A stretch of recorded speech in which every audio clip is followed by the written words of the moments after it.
I'm in the process of founding a new company. It's meant to become a movement of founders, creators, and artists that are building personal brands and ventures capable of changing the world. Maybe talk about that later, what that even means. I'm building this together with my partner. She's a professional content creator, and over the last 10 years I've founded, built, and sold multiple companies. So we're building this together in full synergy of her with the expertise in personal branding and content creation, and me with the experience of building things up to 8 figures. So I think this will be a very exciting process, very interesting, hopefully very valuable for everyone that's starting out. I want to go through the whole process of how I found a new company from scratch up to, let's see where it goes. I've always wanted to document like the whole process, and as we're super early stage right now and we don't even have a name, I thought it would be a great idea to go ahead. So here we are, and I want to take you with me along the journey. So I'm now taking you directly with me into my project management tool. Currently, I really love Notion, so I built everything up here. The first thing when I'm starting a new project, like of course, first thing is, you really have to think about everything. You're taking out your notebook and you're catching that idea that you had at some point, the inspiration that brought you to contemplating starting something. Bring your basic thoughts into a project management tool like Notion. Like I have a very simple design here, some resources here, the planning where I always go down from the year to the quarter to the month to the week. That's for later. We have a roadmap and all of that. From the phase where we have the things kinda thought through in our notebook, we're going right into a white paper. That's one of the most helpful things that, in my experience, where we're figuring out our core questions. And the core question number one is the North Star. Like, why are we even doing that? For example, like in my opinion, that's because I did so many things in my past. I built 2 e-commerce companies, built a marketing agency, built software, built even physical projects like glamping sites and hospitality projects and things like that. So I have a lot of experience. What I'm super excited about in general, but especially right now, is to help people from that phase of they have a burning passion, they're really excited, like they have the drive, they want to make it real, to the point of where they're making it work, but not only making it work, but to the point where they really have a lasting positive impact with the things that are building onto the world in general. So that's our North Star in this case. Like, we help creators build ventures that generate stable income, elevate their lives, and create lasting positive impact. With that, there are many different questions. How, the question for who is this, the core product, super important point, what problem are we even solving, the offer that we're building from that, thoughts behind that, models, super basic linear prediction of the business model, and all of that. That's the first stage. So we have the white paper here. What is pretty much the first thing after the North Star is to figure out who's your audience. And I broke it down here, but of course it was a long process. I really love to do things like these in Miro. That's one of my favorite tools. So we mapped the audience here first. Now we went into every detail, mapped every single thing out until we were pretty clear who's the audience, why is that the audience, why does it make sense. So for example, we're in here, questions, who are they, the burning problem. That's the first thing that you want to think about if you're figuring out your audience. What are they craving, what do they need, how are they able to afford this. And once you have that answered, you go into the white paper again, and you do that like back and forth until you're at the point where you have a clear audience map, where you have a clear offer map, and from that stage you can go on. So the first thing that we're building is the execution roadmap that I just draw in very broadly in here. Then I've put it down here in sections where we have all the tasks mapped out, where we can assign them to the person that's doing it and can go through every single step. So in general, we have that big goal of building this thing, then we reverse engineer it down into tasks and projects to tackle them.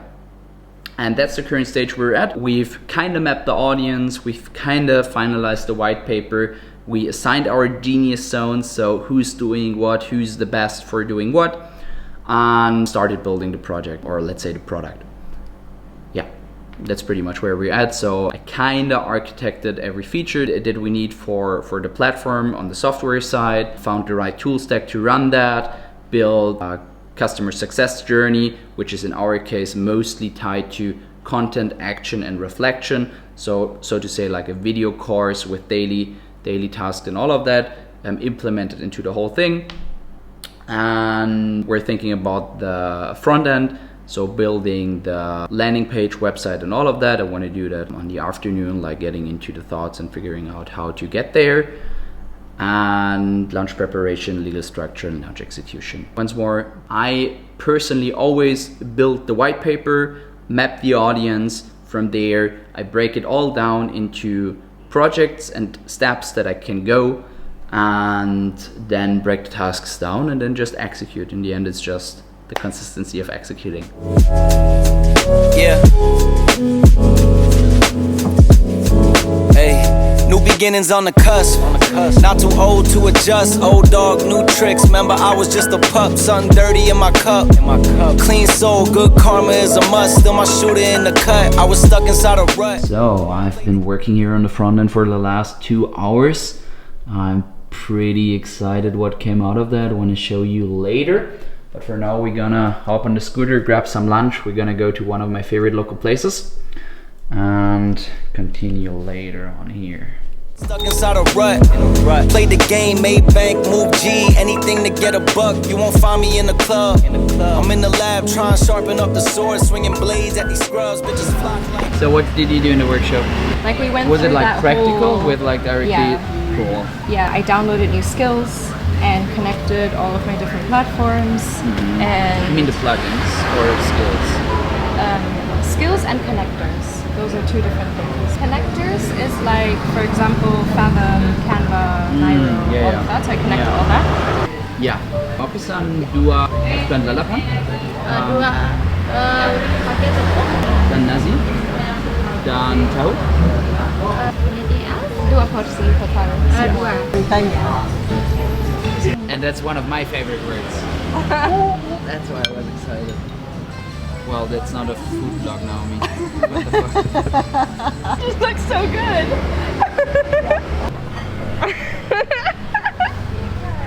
It's also about yeah. So good.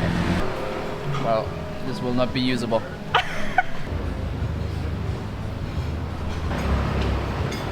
Mau ya? Makasih banyak. Yeah.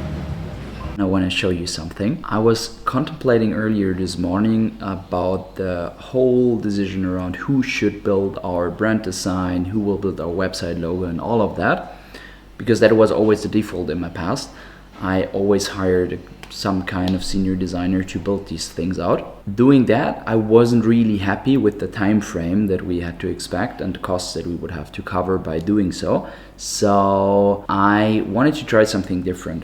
In my past, I wasn't that happy with using AI to design things because, first of all, I'm not the best designer on my own as well. I would say like I have some kind of taste, but like I'm definitely not a designer. On the other side, I felt that everything that came out, no matter how well I tried to prompt it, was always flat, and in the end I always ended up with hiring someone. But I'm currently in the process of learning how to work with these agents, especially Claude, Cowork, and Code. I just wanted to give it a try. I gave it a very simple prompt. You can see this one here, or maybe we even swap directly to Claude.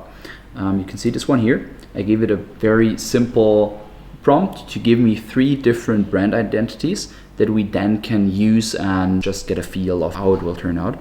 And what came back to me was insane. So I went a bit further and added a 4th one and put in some more examples, gave it like a website that I really like and the kind of style that I want to go to, and gave it some direction in the language it was using. And then following thing came out. I want to show you real quick.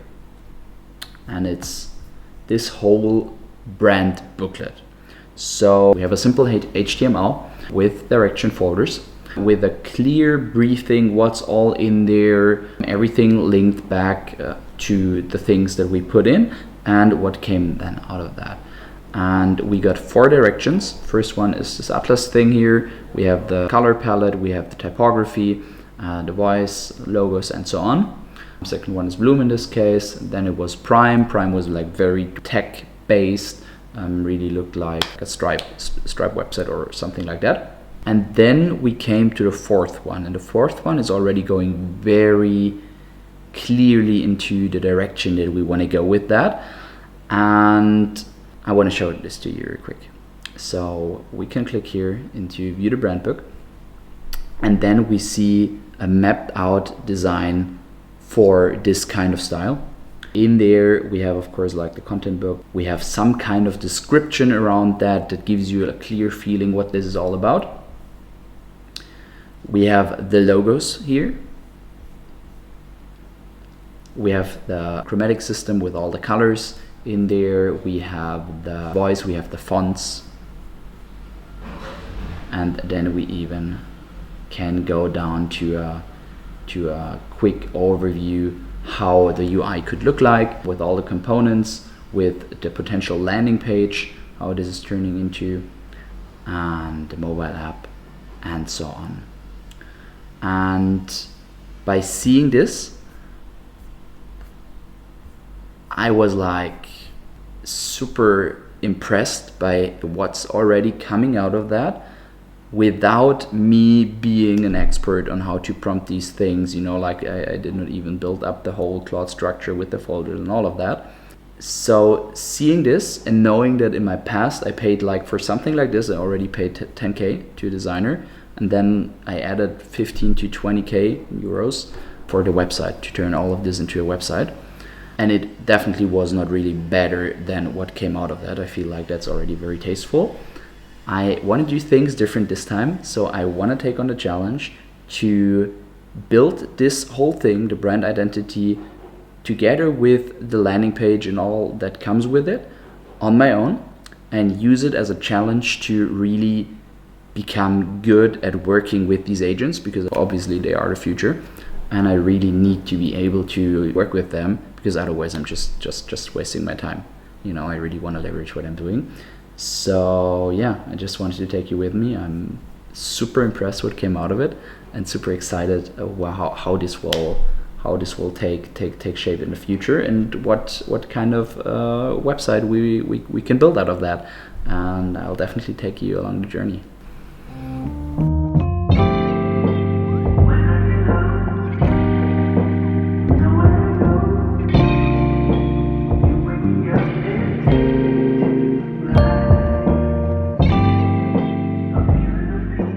Sitting here after a long day, and currently it's going pretty well. We had a great day of building, made great progress, everything's looking great. I'm really excited, I really love the whole project. But if there's one thing that followed me through every single project that I founded, that I built, then it's the constant ups and downs during building. And there's a pretty cool concept that I borrowed from Alex Hormozy that I want to draw for you out on the desktop. It's this curve here, and this curve represents the founder's journey. And if we're starting out, like if there's this idea, we're in our notebook, we're building the white paper, we're mapping the audience and all of that, we're here in this stage. And this stage, somewhere around that phase, is called the uninformed optimism.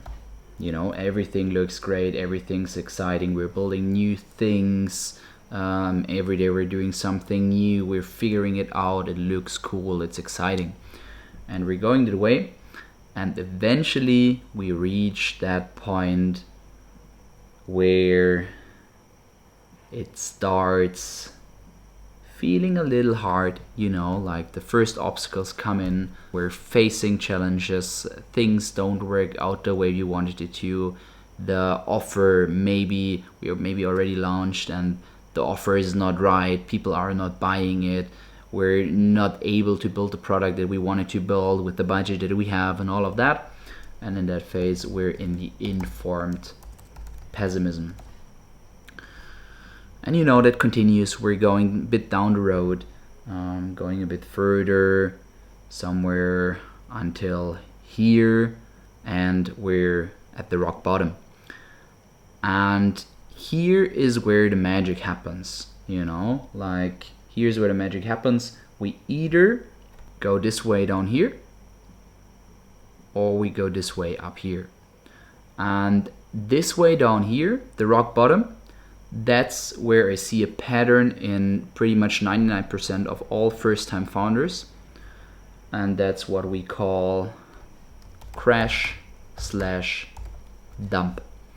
And I say dump because we're here in that stage, everything feels hard, every day we have to solve another issue, we're not making any revenue, but we have the costs and all of that, and we're pessimistic, you know, like everything feels tough, and we're starting to doubt that it will not work out and whatever. And in this phase, we see something shiny, you know, like we see on YouTube there's another business model that's supposed to be quick and easy to build without any budget, or there's something else, you know, like the grass looks greener on the other side, you know. And the pattern that I see is that then people dump it at that phase and go on into the same loop again with a new project. It looks exciting in the beginning, then it turns out, oh, it's pretty hard, and then we dump it. And the other way, if we're going through that, if we're working through all the obstacles, if we're working through all the challenges, then we're eventually making it up a little bit up the hill. And that's where the stage of the informed optimism starts. That's the phase where we pretty much figured out the basic things, where we know, okay, there's proof, the model works, the product is needed, we can build that, we signed our first client or whatever, and then we're going slowly up the hill. And the truth is that with everything that I've built in my past, it never was easy, and I always had something wrong. Like, it never turned out that all of my assumptions were right. Usually, pretty much most of them were wrong. You know, like the offer that we built did not directly target the right people. The product turned out very different to what we planned in the beginning, and all of that. That's my experience in all of the cases. If we're able to stick to that and to put in the continuous work, you know, show up with consistency and just go for it, we have the chance to eventually make it work. And that's what happened to me in the past.